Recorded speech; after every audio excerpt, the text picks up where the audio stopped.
So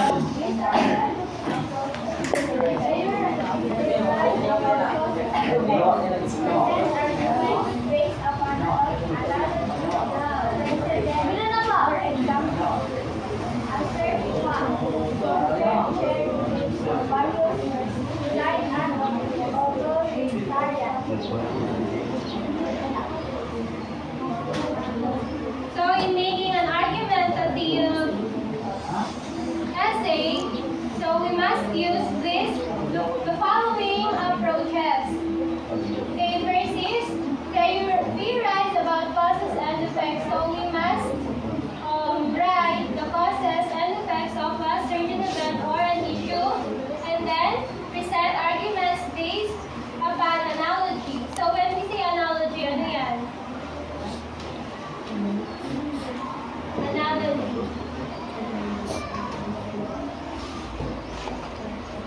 Okay, may idea ba kayo about dito? Analogy. So when we say analogy, it is comparing two different things but with the same characteristics. So for example, a car needs regular maintenance, just like our body needs regular exercise to function. So we compare two different things, diba? But with the same characteristics. Kukuha nyo. Okay, when we say president,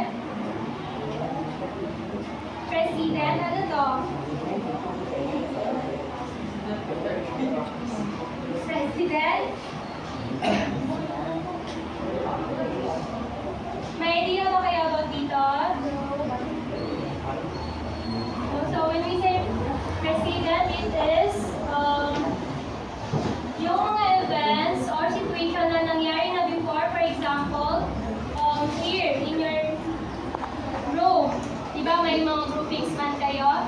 And then, in order for you to perfect your activities with your group, diba dapat mag-help kayo with each other? Merong, teamwork. Dapat may teamwork kayo. And then, the next day, may